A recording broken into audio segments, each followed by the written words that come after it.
Vamos dar início aos nossos estudos a respeito do Evangelho de Jesus, para o que pedimos a assistência e proteção dos vossos bondosos mensageiros e do nosso anjo da guarda, a fim de que nos esclareça a inteligência e nos dê o discernimento necessário a nós, os encarnados, e aos nossos irmãos desencarnados, que aqui vieram com a permissão do Pai, para bem compreendermos o que vamos estudar.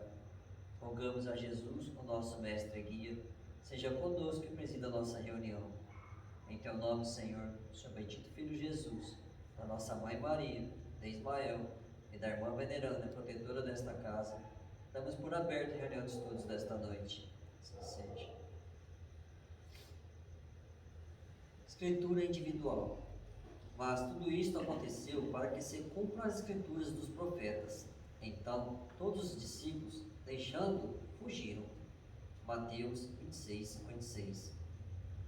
O desígnio a cumprir-se não constitui característica exclusiva para a missão de Jesus.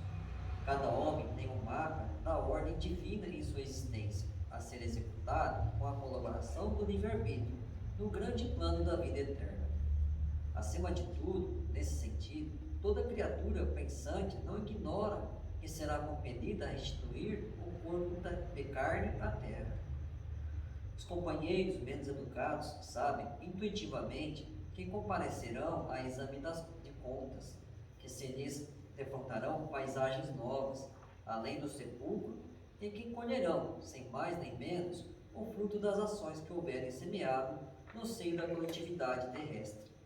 Em geral, porém, ao homem comum, esse contrato entre o servo encarnado e o Senhor Supremo parece extremamente impreciso e prossegue experiência afora, de rebeldia em rebeldia.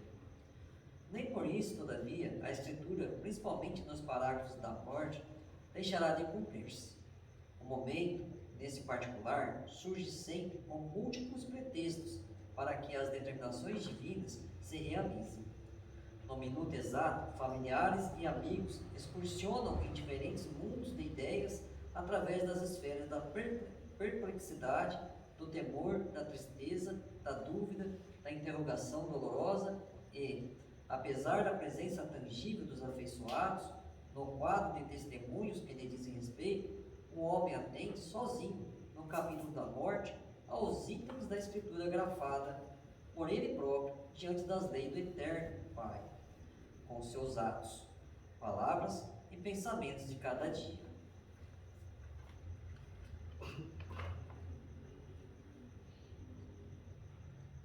Pai nosso que estais no céu, santificado seja o vosso nome, Senhor.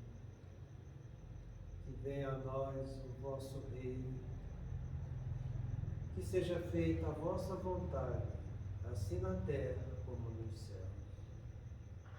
O pão nosso de cada dia nos dai hoje, Senhor.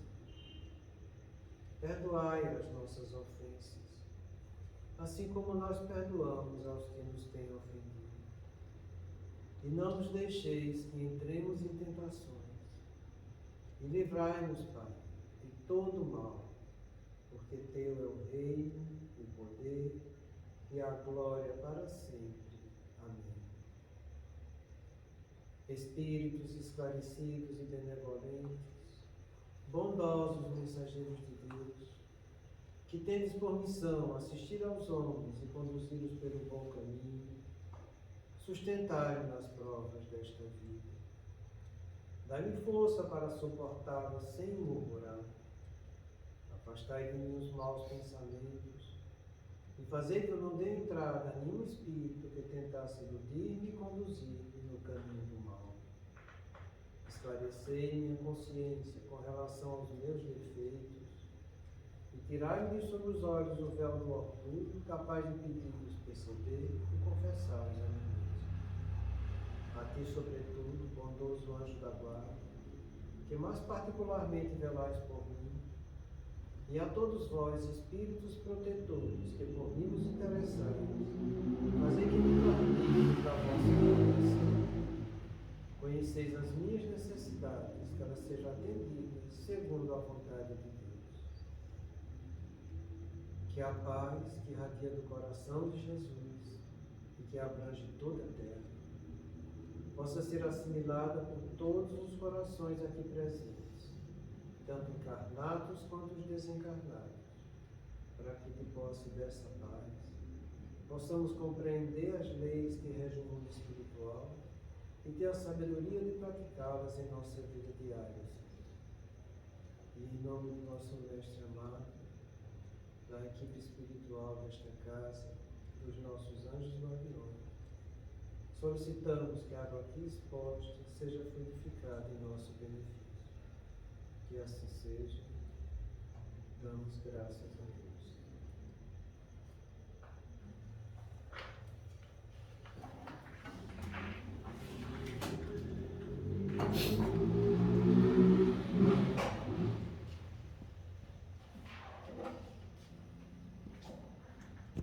Pois é. Boa noite. Boa noite. A semana passada a gente complementou essa ideia que o Manuel Filomeno nos trouxe. Eu vou ler tudo para depois fazer um apanhado geral. Tendo-se em vista a infinita variedade das posições vibratórias em que se demoram os homens, estes sofrem quando fluem em tais faixas, sintonizando o processo normal com os outros comensais aí situados. Se são portadores de aspirações nobilitantes, onde se fixa, há um maior impulso para o crescimento.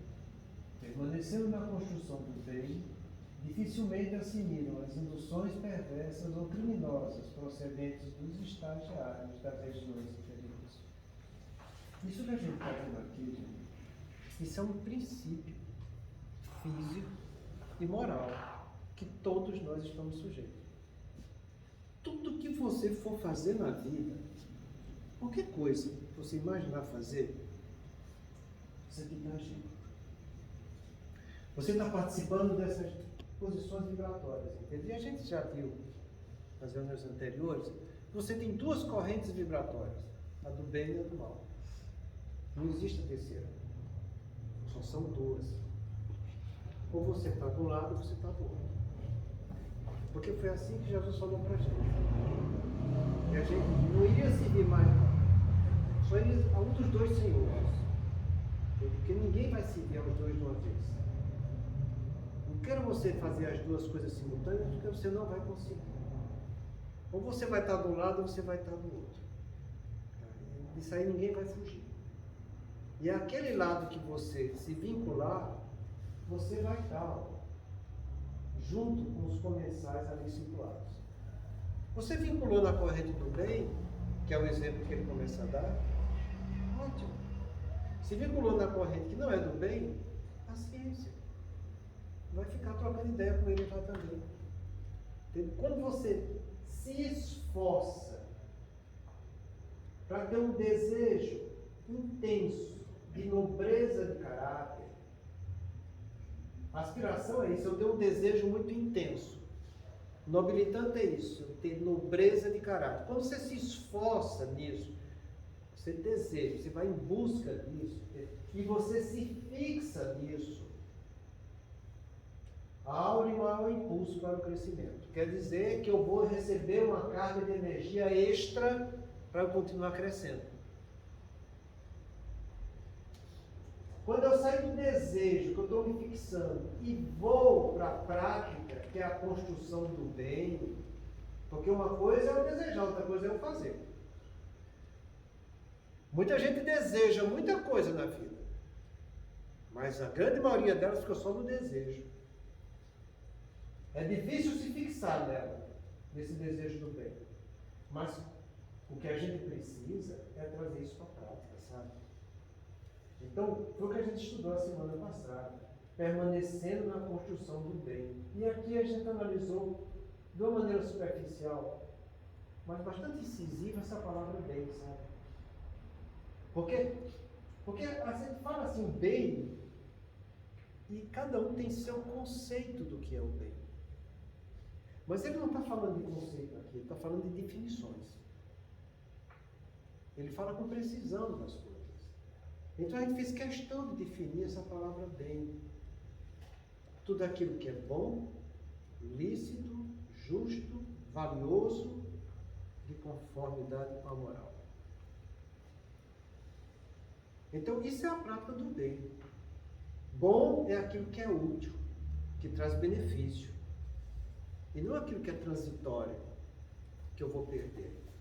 O que é útil, que traz benefício definitivo para mim, são qualidades espirituais.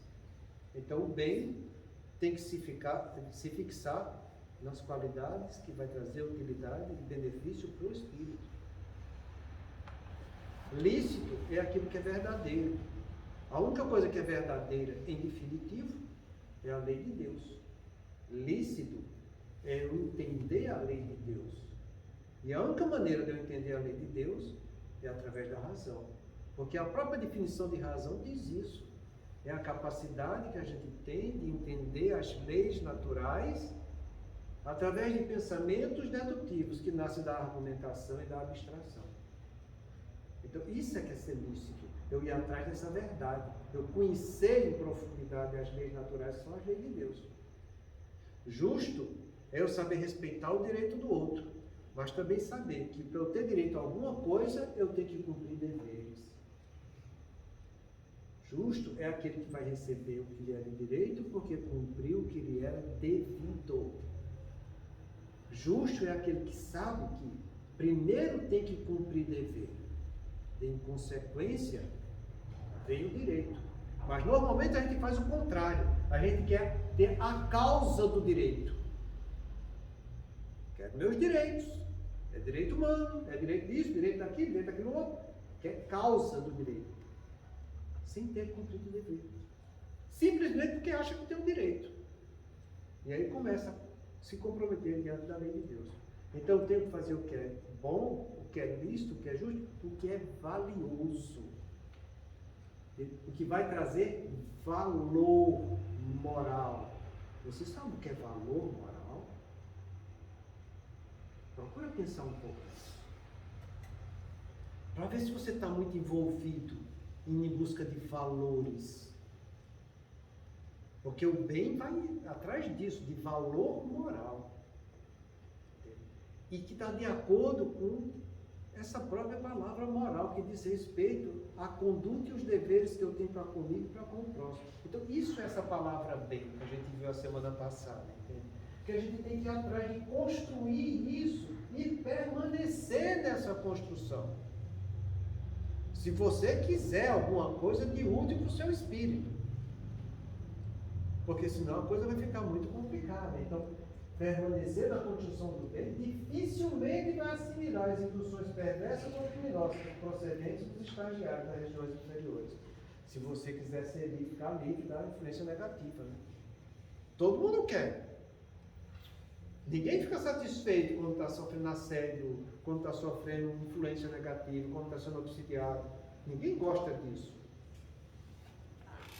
Então, já que você não gosta, o caminho é esse. Não tem outro. Porque só tem duas correntes vibratórias, uma positiva e outra negativa. Quer ficar do lado da positiva? Está aí o caminho. Se esforce para ter nobreza de caráter. Vê se você consegue se fixar na direção dessa nobreza, independente do que as coisas que vão acontecendo em sua volta venham te sugerir para que você não vá nesse caminho. Entenda que você tem que sair da aspiração e entrar para a prática, na construção do bem com definição. É isso que eu vou fazer. Vai chover canivete, mas é isso que eu vou fazer. Se você faz desse jeito, é como a Lília fala dizendo aqui, a seguir, sabe? A influência de lá para cá não cessa e só vai parar quando o bem imperar na terra. Se tivermos focado nas operações não militantes, na construção do bem, faz com que nos libertemos da constricção mental. Iremos perceber, mas não assimilaremos a influência negativa, porque estaremos defendidos. Cada um fará as suas escolhas de qual influência irá assimilar. Nisso reside o livre-arbítrio do homem. não esquecendo que os benfeitores espirituais trabalham assiduamente e com muito mais intensidade do que aqueles que ainda são maus. Então, a influência de lá para cá não cessa, não acaba. No planeta de provas e expiações, isso faz parte do feijão e do arroz que a gente come todo dia. Por quê? Porque isso não passa de um exercício moral para a gente. Não é que Deus quer que aconteça o mal conosco. De jeito nenhum. O mal ainda está conosco. As influências de lá para cá que vêm chegar até mim, não chegam por acaso, nem vem caindo de paraquedas. Ela chega até mim porque existe o mal em mim. Por isso que ela se assemelha e se sente atraída por mim. Então a influência negativa de lá para cá tem o tempo todo. E se existe um receptor em mim para essa influência, ela vai chegar. Não tem como não chegar. É como diz aquela história, né? Os semelhantes se atraem. Todo mundo já ouviu falar essa frase, não já? É desse jeito. Então não é eles não estão forçando criar uma coisa em mim que não existe. Já existe em mim o mal. Por isso que ele vem me convidar para que eu continue no caminho do mal. Entende? Então, a influência de lá para cá não cessa, é o tempo todo. A gente só vai se libertar dessa influência quando a gente construir o bem. Não tem outro jeito. Ou você constrói o bem, ou você vai ficar constantemente do jeito que você já é. Entende? Então, só quando eu começar a construir o bem, ou quando o bem imperar na Terra, é que essa influência vai sair da Terra. Mas aí a Terra não vai ser mais um planeta de provas e expiações. Entende? A Terra já vem dando um passo muito mais adiante no caminho da regeneração. Então, compreenda, se a gente está aqui, é porque o nosso grau evolutivo é condizente com a situação que a gente está vivendo aqui. Que a gente não queira ser melhor do que a gente não é. Porque se a gente ficar com essa falsa perspectiva, a gente vai, além de perder a chance de evoluir, a gente vai estar se vinculando com correntes negativas. Então que a gente tenha um pouco de humildade. Porque humildade é isso. Humildade é eu saber que eu tenho um limite. E que eu vou trabalhar até aquele limite. E que para eu superar aquele limite, eu vou ter que aprender algo mais. Então, quando a gente é humilde, a gente se reconhece como a gente é e a gente se assume como nós somos. Entende? Quando eu estou fazendo isso, eu vou estar criando em mim o que eu preciso para que eu não caia nas garras do mal. Porque a influência vai vir.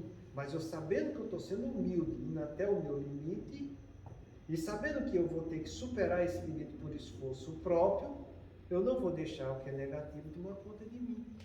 Entende? Eu vou começar o quê? A treinar cada vez mais a praticar o bem. Para que esse bem comece a imperar dentro de mim.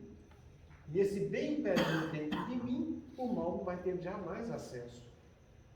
Entende como funciona a coisa? Então, se você estiver focado nas operações mobilitantes, a nobreza de caráter, na construção do bem, faz com que nos libertemos da constricção do mal. Então, entenda, mesmo antes de você conhecer isso aqui, e mesmo você conhecendo, ninguém está imune das influências negativas. Existem elas e elas fazem parte da gente. Só quando eu fizer um esforço íntimo, meu, próprio, de ir em busca de nobreza de caráter. Quando ele fala nobreza de caráter, ele está falando de algo que é mais profundo do que a nossa personalidade. Nossa personalidade é a nossa forma de ser, de interagir, de se comportar. Caráter, não. Ele diz respeito não à personalidade, ele diz respeito à minha individualidade. Quando a gente fala nobreza de caráter, a gente está falando em qualidades espirituais. É algo mais profundo. Então você vai olhar dentro de você, reconhecer o seu valor íntimo, entende? E vai querer trabalhar algo de melhor para que você fique um espírito mais evoluído, você melhorar seu patrimônio intelecto e moral. Então é essa aspiração nobilitante que ele está falando aqui. Entende? Você ter essa nobreza por você mesmo, entende? Reconhecer você na sua intimidade como é e você trabalhar nesse sentido. Entenda que caráter de cada um, só cada um sabe. Personalidade é o que eu me mostro. Caráter é o que eu sou. Entende? Então, que você seja chamado para essa responsabilidade, porque isso é um trabalho seu. Meu pai pode me ajudar, minha mãe pode me ajudar, meus irmãos podem me ajudar, a esposa pode ajudar, mas eu que tenho que trabalhar em mim isso. É um problema pessoal, individual e intransferível nosso. Então, que eu vá atrás dessa nobreza de caráter, que eu vá atrás de construir o bem. Enquanto eu não trabalhar essa construção através de ações concretas na minha vida, eu não vou estar acrescentando valor moral ao meu espírito. Eu posso até ter grande conhecimento cultural, eu posso até ter grande conhecimento do meu caráter, mas se eu não fizer, usar a minha vontade para realizar algo de nobre, na prática, em minha vida, eu não vou estar melhorando espiritualmente. Eu vou entrar nessa vida e vou sair dela do mesmo jeito. Entende a gravidade disso? Então, quando a vida te oferecer possibilidades para que você se melhore e você ajude os outros a se melhorarem também, que é o que vai dar a maior robusteza para a tua atitude, não perca tempo. Vá e faça. Porque vai ser construindo o bem em mim e nos outros que eu vou consolidando isso em mim. Existe trabalho de neurociência que mostra que se você assiste uma aula na escola, entende? E o professor te explica, você entende, ele dá exercício de casa, você chega em casa, você relê aquele conteúdo, você faz o exercício, você acerta, entende? Você diz, eu aprendi, a chance disso ficar retido como aprendizagem sua, se você executou os passos direitinho, é de até 30%. Porém, se você fizer isso tudo e resolver e ensinar isso que você aprendeu para mais alguém, a chance disso ficar retido em você aumenta para 70%. Isso é trabalho de neurociência, entende? Então, quanto mais você aprender e você ajudar os outros, o maior beneficiário vai ser você. Porque você está concretizando a aprendizagem daquilo de uma forma muito mais consistente do que se você não fosse ensinar os outros. É por isso que Jesus, no segundo mandamento, fala: amarás o teu próximo como a ti mesmo. Primeiro se ame, aprenda com você, e depois ame ao próximo, fazendo bem para ele. Porque você fazendo esses dois passos, você vai estar se enriquecendo muito mais com o conteúdo. Então, é por isso que a gente fala que não adianta você querer só aprender para você ou então querer só ensinar para aqueles seus e deixando os outros de lado. Não faça isso. Não faça isso. Porque quando você age desse jeito, a gente chama isso de avareza cultural. E isso é grave. E é muito grave. Porque no livro Libertação de André Luiz, quando ele está sendo julgado na cidade perversa, as pessoas que estão no lote, que praticaram a avareza, que ele condena todo mundo, um sujeito lá levanta e diz: não, vocês estão me julgando errado, porque eu não pratiquei isso na terra. Eu fui uma pessoa muito estudiosa, eu me dediquei para a cultura, eu estudei muito, eu aprendi muitas coisas. E o Senhor das Trevas olha para ele e fala: você aprendeu para você, mas não compartilhou com ninguém. Isso é avareza. E você vai ficar aqui. E você está condenado junto conosco. Essas coisas são importantes para que as pessoas entendam que tudo que eu eu souber, tudo que eu aprender da verdade, tudo que eu ver que é bom, que é lícito, que é justo, tudo que é valioso, eu tenho que me engrandecer daquilo e distribuir para todo mundo. Quanto mais eu distribuir isso, mais isso vai ficar fazendo parte de mim. Quanto menos eu fizer isso, mais egoísta eu vou estar sendo. Porque eu estou querendo o bem só para mim. E o bem tem que ser para todos. Então, que eu procure ter essas operações militantes, fazer essa construção do bem, porque isso vai me libertar da constricção mental que a espiritualidade inferior vai ficar em minha volta. Porque eu ainda não sou santo. Eu ainda não sou bom por excelência. Eu tenho muito que aprender. Existe muita ignorância em mim. Existe muita imperfeição. E eles conhecem a minha ignorância, a minha imperfeição, como ninguém. Eles conhecem minha ignorância e minha imperfeição mais do que eu mesmo. Por quê? Porque aqueles que me perseguem hoje, seja por inveja, seja por vingança, seja por oposição ao bem, muitos deles conviveram comigo na última encarnação. Na última encarnação, essa que eu nem lembro o que eu fiz, mas eles lembram tudo. E conviveram comigo. E compartilharam comigo. E sabem na minha intimidade como eu sou. E mesmo que não tenham convivido comigo, lembra do livro Ação e Reação, que ele fala das escolas dos Vingadores? Que qualquer espírito inferior é treinado para descobrir os desejos centrais que cada um de nós temos. Desejos esses que dizem respeito às nossas imperfeições, que vem na forma de pulsão do meu inconsciente. E que as pessoas nem percebem os desejos que estão tendo. Mas eles conseguem captar com perfeição. E sabendo os meus desejos, onde eu cometi deslizes e que eu tenho encantamento por eles, vem através do pensamento sublimiar, projetando ideias intuitivas para que esses desejos ganhem cada vez mais energia, porque cada pensamento que me chega, ele chega com 3 pilares que a gente já estudou isso. A ideia, que é o conteúdo cognitivo, a emoção que deu origem à ideia e o julgamento, que é o juízo de valor que aquela ideia traz.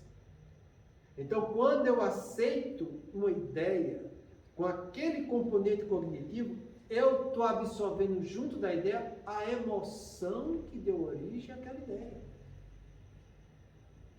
Pensa só em você comer um bolo de chocolate agora para ver se não vai dar uma aguazinha na boca. Isso é a emoção que carregou a ideia do bolo de chocolate. Então, quando você tem um desejo desregrado do passado, que eles estão projetando o pensamento intuitivo para vir cada vez mais dar força para o teu desejo negativo, você está absorvendo aquela ideia.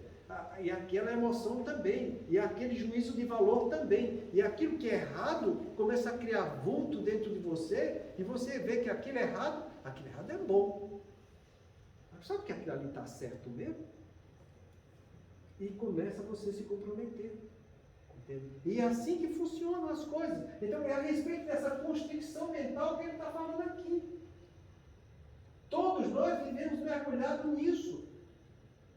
Porque todos nós temos espíritos bons que nos ajudam e espíritos ainda imperfeitos que querem nos perturbar e tirar do caminho do bem. Todos nós temos um anjo da guarda que é sempre bom. Todos nós temos espíritos familiares que são bons, não tão elevados quanto o anjo da guarda. Mas temos também os espíritos simpáticos, que são os obsessores não odiosos. São tão ruins e tão bons quanto eu mesmo e não querem que eu vá para frente, porque se eu for para frente ele perde o reduto alimentar dele. Porque toda vez que eu realizo algo que diz respeito à minha ignorância ou às minhas imperfeições, aquilo que eu estou realizando, com os pensamentos que eu estou tendo, que eu estou colocando em prática, eu estou dando uma carga de emoção e de fluido para eles que eles ficam sugando o tempo todo de mim. Se você quiser ter uma ideia de como se processa isso, eu acho até interessante, vou até falar para vocês. Vocês já leram o livro Missionários da Luz, de André Luiz? Vocês já viram? É no capítulo 3, 4, 5, quando ele fala de vampirização. Vocês já viram essa palavra, vampirização? Vampirização é uma coisa de vampiro, você vai lá e suga a energia. Está sugando a energia do peão. Isso é vampirização. Você sabe como é que eles fazem para segurar essas energias? O Alexandre dá 3 exemplos lá. 3. São 3 exemplos que eu acho difícil a gente não passar por um deles. O primeiro é através do sexo desregrado. De um rapazinho que foi, assim, para essas casas de recursos, como diz na minha terra, entende? Se envolveu lá com as meninas, e se envolvendo com as meninas, trouxe também os meninos desencarnados, que estavam junto com as meninas, e começou a fazer parte, porque são todos comensais, né? São todos comensais. Então o que é que acontece? A ideia do sexo desregrado, com a prática do sexo desregrado, Alexandre pede para André Luiz, olha os órgãos genéticos dele. E André Luiz descreve um monte de larva fluídica indo do epidídimo, dos testículos, vesícula seminal, da bexiga, comendo a espermatogênese, comendo as cromatinas das células que estavam se dividindo, e aquilo ali leva até a esterilidade, né? E aqueles vibriões ficam lá comendo o fluido das células que estão se formando e dando cada vez mais vida e mais vibriões. São esses vibriões que são energias que são vampirizadas pelos espíritos inferiores. É aí que está a vampirização. Ele não vem sugar, não. Vai lá justamente no excesso da energia do sexo detravado que está ali. Ele dá outro exemplo. Dá um exemplo da pessoa que toma bebida alcoólica. Ele não muito álcool, não.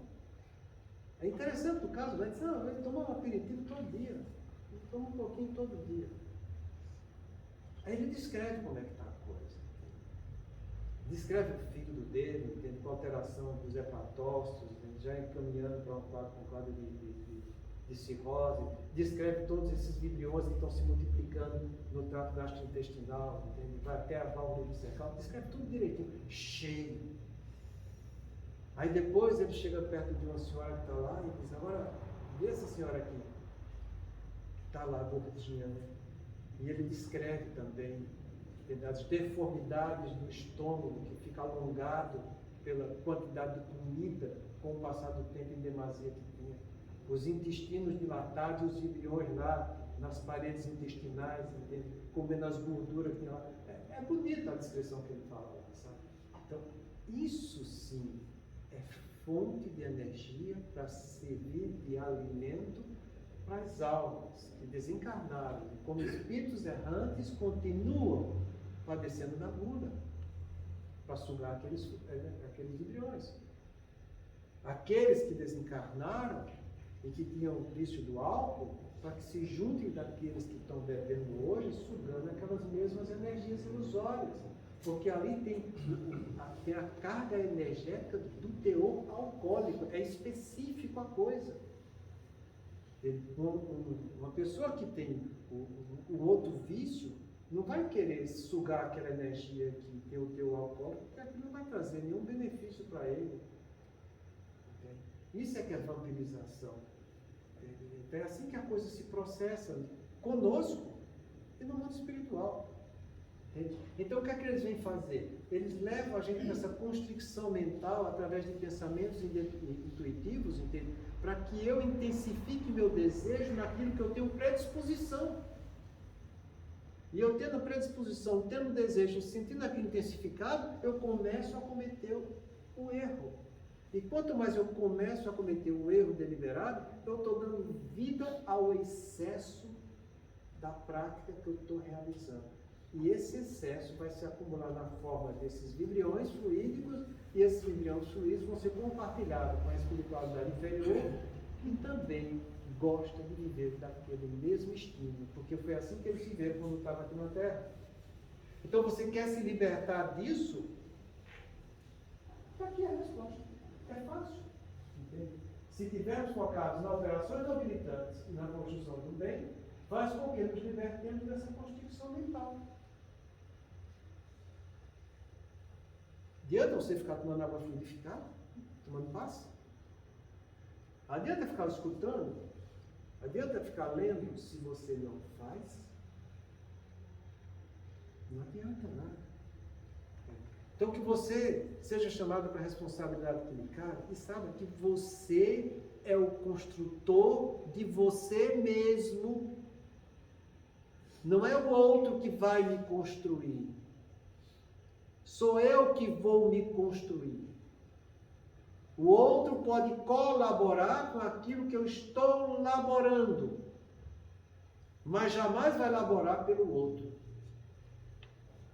A cada um será dado segundo o seu merecimento. Essa é a lei.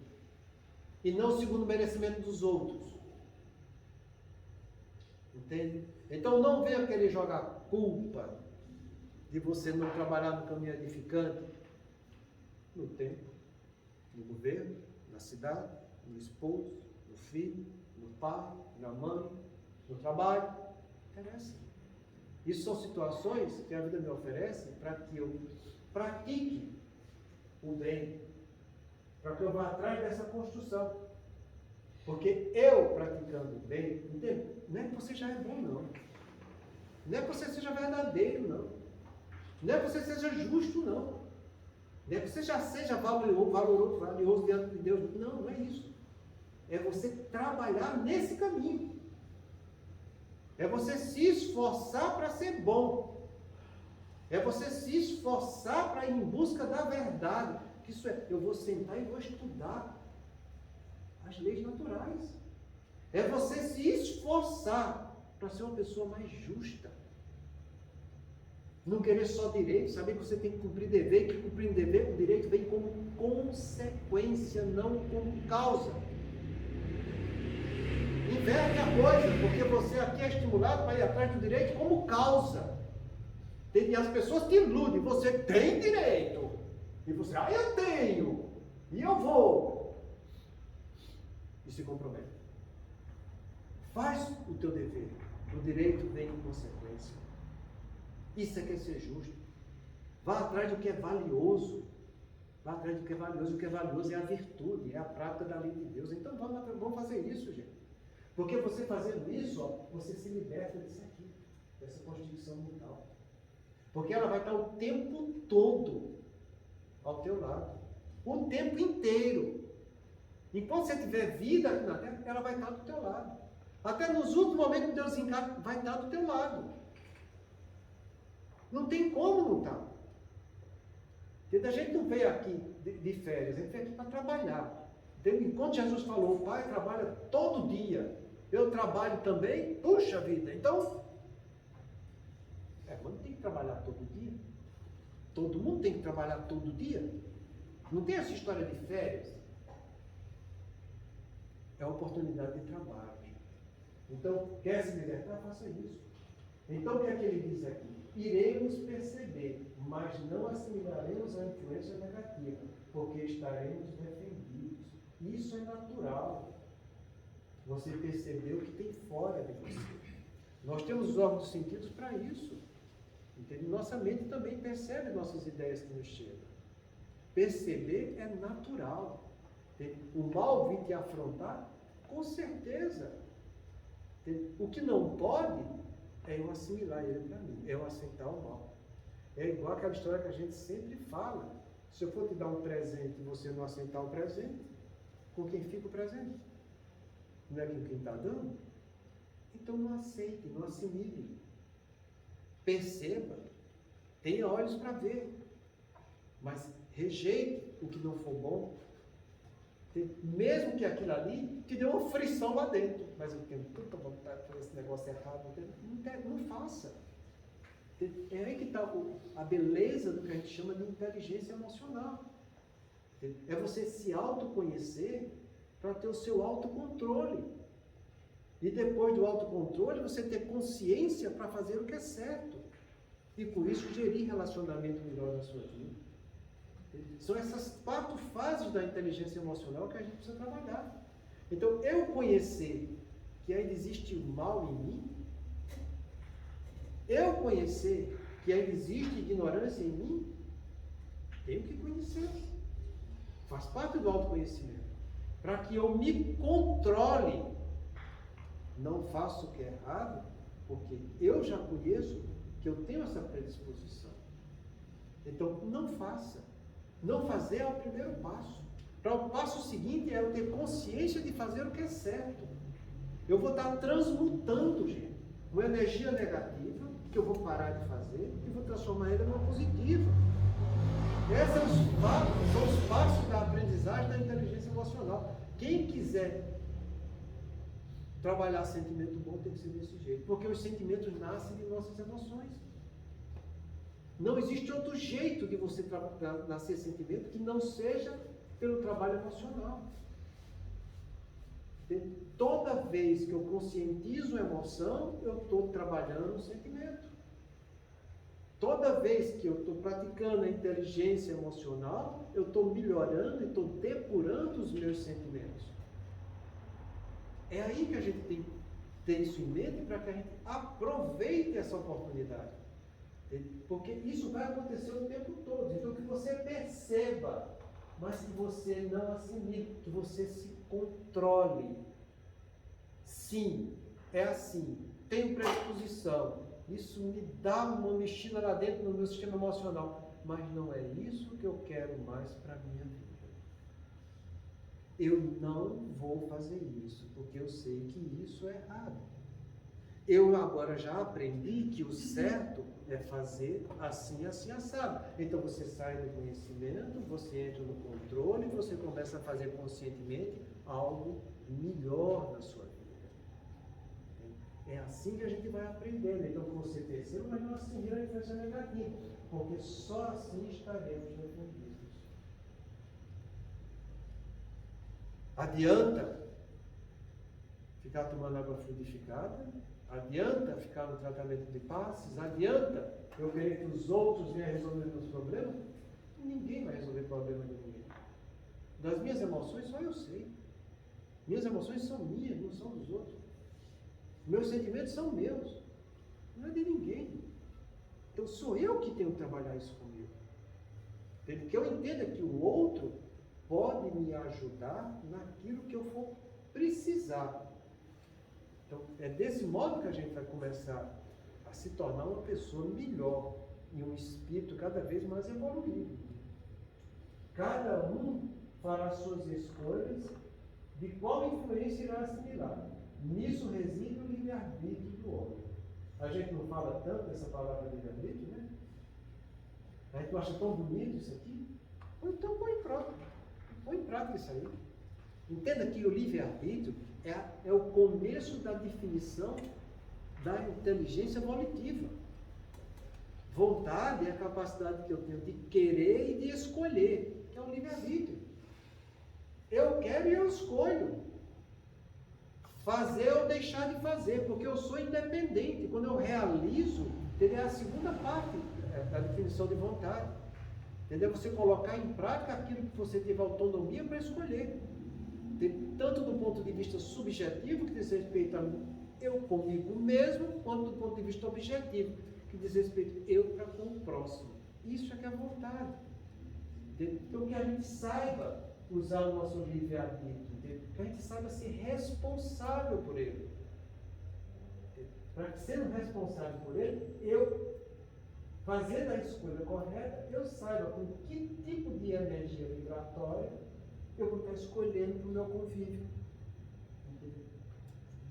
Não esquecendo que os benfeitores espirituais trabalham assiduamente com muito mais intensidade do que aqueles que ainda são maus. E a gente recebe o tempo todo, o tempo inteiro, a gente tem esse anjo bom, que está convivendo conosco, desde a fecundação até o desencarne. Ele para de trabalhar em benefício próprio para trabalhar em benefício nosso. Qualquer hora do dia ou da noite, ele está pronto para você perguntar e ele me responder. Inteiro. É um contato ininterrupto que você tem. Por que a gente não usa? Por quê? É por isso que ele fala aqui, que eles estão assiduamente, com muito mais intensidade trabalhando conosco do que a gente imagina. O mal não, ele vai ficar me analisando, ele vai ficar vendo onde estão minhas falhas, vai projetar uma ideia aqui, para ver se ele vai me assediar. Primeiro ele me assedia, para depois se transformar numa influência. Então o bem já está comigo o tempo todo. O tempo todo. E eu desprezo. Eu desprezo. E aí que está a minha falha. Porque quando eu desprezo o bem, eu abro a porta e a janela para que o mal tome conta de mim. Porque só tem duas correntes vibratórias. A do bem e a do mal. Quem é o representante do bem? O anjo da guarda. Desprezei ela, a porta fica aberta para o outro lado. De quem vai reclamar? Qual a desculpa que a gente vai dar quando chegar do outro lado? Nenhuma. Porque se você for ver a resposta de São Luís, quando a Kardec pergunta se o nosso anjo da guarda pode nos abandonar, vai lá ler aquilo, que vale a pena, sabe? Porque ele diz, no dia do juízo final, quer dizer, quando a gente morrer e chegar do outro lado, ele vai estar dizendo para nós, ó, aconteceu isso, eu te falei assim, mas tu fizesse assado. De quem é o problema? Teu. Da verdade ninguém vai fugir. Põe isso na cabeça, entende? Vê se você consegue entender. Você fugir da verdade, você conseguir driblar a lei de Deus. Vê se é possível isso. Imagina Deus nessa grandiosidade, se a gente consegue arrumar uma brechinha, como o brasileiro gosta, né? Ou arrumar uma brecha. Não, a gente faz assim, desse jeitinho, assim, assado. Não existe isso, não, gente. Toda vez que eu estou arrumando um jeitinho, uma brechinha, para satisfazer meus maus instintos, entende? Toda vez que eu arrumar um negócio que a gente chama de licença moral, você já sabe, né? A licença moral faz você cair na vibração do lado negativo. E a licença moral você arrumou porque você quis através do seu livre-arbítrio. Você escolheu isso aqui. Então não tem de quem a gente se queixar. Tá? Então, a verdade é essa que a gente está analisando, que a gente já teve várias encarnações, a gente está tendo mais uma, a gente está passando por novas experiências, entende? Deus já mandou para a gente o que a gente devia fazer nos 10 mandamentos, Jesus já veio mostrar para a gente como deve fazer na vida prática, veio as vozes do céu, os Espíritos lá falando por que é que a gente deve fazer, entende? Porque se a gente não fizer, a gente vai estar sofrendo com a infelicidade no mundo espiritual. A gente, de posse disso tudo, entende? A gente ainda despreza essa chance, essa oportunidade para arrumar a licença moral e dizer, hoje eu vou fazer diferente. Hoje eu vou tomar minha pinguinha. E aí os embriões vão crescendo lá dentro. Hoje eu vou comer o que eu não posso, o que eu não devo. E os embriões vão crescendo lá dentro. Hoje eu vou praticar um sexozinho desregrado, porque ninguém é de ferro. Não é assim que fala por aí? Eu sou de ferro, né? Eu escuto isso no consultório o tempo todo. Não é de ferro, não. Você está se vinculando com fluido negativo. Então, vá curtir eles depois. Porque você é dono do seu livre-arbítrio. E compreenda que esse livre-arbítrio, ele se consolida em torno dos seus 20, 21 anos. Entende? Até então, você está estruturando sua personalidade.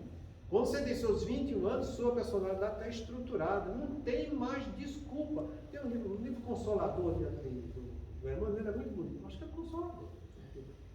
Ele fala o seguinte, que de 0 até 7 anos você educa o reencarnante. Dos 7 até a puberdade, você reeduca o reencarnante. Da puberdade até os seus 20 anos, você reeduca o reencarnante. Depois dos 21 anos, só as dores da vida. Só as dores da vida. Foi assim que eu eduquei meus filhos. Fiquei mostrando para eles desse jeito. Acho que ajudou em muita coisa. Mas também, eles também estão colhendo as coisas que eles precisam colher na vida deles. Mas uma coisa é certa, sabe? A gente fica com nossa consciência tranquila. De ter desempenhado o que a gente deveria ter desempenhado para eles. De continuar mostrando para eles que vale a pena a gente ir atrás de praticar o bem. Que vale a pena a gente reconhecer que o mal ainda faz parte da gente. Vale a pena eu ter o autodomínio em mim mesmo para não praticar mais o mal. Entende? Porque eu não tenho que ficar me castigando porque eu fiz errado. É lógico. Se existe mais o mal do que o bem em mim, é porque a chance de eu fazer errado é imensa. Se existe mais ignorância do que sabedoria, com certeza, porque presta bem atenção, eu na profissão que eu tenho, eu sou insignificante nessa especialidade que cresce, e fora essa especialidade tem a medicina inteira que está crescendo, e a advocacia, e a arquitetura, e a artes, que eu não sei nada. Então, meu conhecimento é muito restrito, é uma porcariazinha, tendo em vista o progresso que já existe na humanidade toda. Então, eu sou muito limitado. A chance de eu errar é imensa. O que não pode é eu continuar errando. Eu tenho que aprender com meus erros. Eu não tenho que ficar me castigando porque errei. Nem tenho que ficar arrumando desculpa porque eu errei por causa daquilo. Não, eu errei porque eu sou ignorante e eu ainda tenho imperfeições. Mas eu posso também transformar o erro em acerto. Então, o que eu faço é essa transmutação. Que eu seja um trabalhador em mim mesmo, me construindo e reconstruindo no caminho do bem. Isso é o que é bom, isso é o que é nobre. Entende? Porque é isso que vai servir de impulso para que a gente vá adiante. Porque, caso contrário, entende? A gente termina vendo isso aqui que aconteceu, que João deixou bem documentado. Entende? A luz veio ao mundo e os homens amaram antes as trevas que a luz, porque suas obras eram más. Então, se minhas obras não são boas, eu posso tornar essas obras boas seguindo o caminho da luz. Entende? Isso faz parte de uma aprendizagem que João deixou para a gente, que é de uma riqueza fantástica. Entende? A luz está conosco o tempo todo. Entende? A luz é tudo aquilo que Deus nos manda. São os 10 mandamentos, são Jesus, entende? São as documentações da espiritualidade superior e a inferior, que vem mostrar a sua infelicidade aqui para nós. Então ela veio ao mundo. Os homens amaram antes das trevas. Por quê? É onde estão nossas imperfeições. É aqui que está a minha ignorância, e que é muita, é grande. Entende? Do que a luz, porque as suas obras eram mais. Então que eu reconheça as minhas obras imperfeitas. Que eu reconheça as minhas obras ainda ignorantes, mas que eu saiba trazer luz para ela, porque Deus deixou o caminho da luz para que a gente seguisse. Entende? Por isso que ele fala outra frase, entende? Andai enquanto tendes luz, para que as forças do mal não venham te acercar de ti. Tudo em posse disso tudo, que a gente saiba que se existem essas duas correntes vibratórias, que eu me esforce para ir na direção da corrente vibratória positiva. Que eu me esforce para que, eu trabalhando a minha inteligência emocional, eu consiga esse empenho. Porque o esforço é pessoal, é individual e é intransferível. Que a gente não coloque culpa nos outros. que a gente também não fique achando que Deus não nos fez diferente dos outros, porque Deus é equânime para todos os seus filhos. Se um consegue, é porque todos vão conseguir. Muita paz a todos.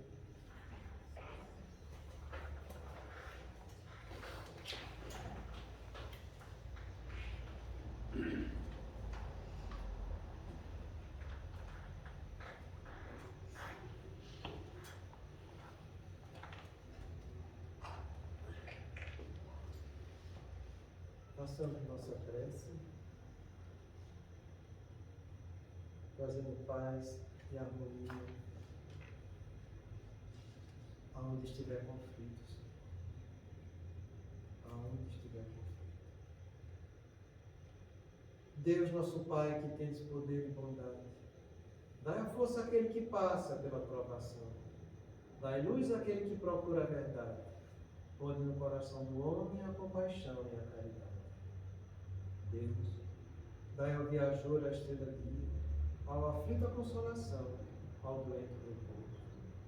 Pai, dai ao culpado o arrependimento, ao espírito a verdade, à criança o guia, ao órfão o pai. Senhor, que a vossa bondade se estenda sobre tudo que criaste. Piedade, Senhor, para aquele que vos não conhece. Esperança para aquele que sofre. Que a vossa bondade permita aos Espíritos Consoladores derramarem por toda parte a paz, a esperança e a fé. Deus, o Pai, uma faísca do vosso amor pode abraçar a terra. Deixai-nos beber nas fontes desta bondade fecunda e infinita, e todas as lágrimas secarão, todas as dores acalmaciam. Um só coração, um só pensamento subirá até vós como um grito de reconhecimento e amor. Como Moisés sobre a montanha, nós vos esperamos com os braços abertos, ó poder, ó bondade, ó beleza, ó perfeição, e queremos de algum modo alcançar a vossa misericórdia. Deus, dai-nos a força de ajudar o progresso a fim de subirmos até vós. Dai-nos a caridade pura, dai-nos a fé e a razão. Dai-nos a simplicidade que fará de nossas almas o espelho onde se refletirá a vossa imagem. O tempo não para. Se agora encontras o teu ombro, não ouvides que a atuação de hoje será a luz ou a treva do teu amanhã. Vamos elevar nosso pensamento a Deus, nosso Pai, e a Jesus, nosso Mestre, agradecendo por mais essa oportunidade de estudo dessa noite, agradecendo a equipe espiritual responsável pelos trabalhos da casa, o nosso anjo da guarda, os nossos amigos, nos auxilia, que possamos colocar em prática na nossa vida diária para o nosso progresso e a nossa evolução. Pedimos, Senhor, em oração de paz, e oferecemos esta prece. Hoje é o dia de finados, por aqueles que se foram, que Jesus possa iluminar, amparar. Pai nosso que estais no céu, santificado seja o vosso nome, que venha a nós o vosso reino, que seja feita a vossa vontade, assim na terra como no céu. O pão nosso de cada dia nos dai hoje, Senhor. Perdoa, Pai, as nossas dívidas, assim como nós perdoamos aos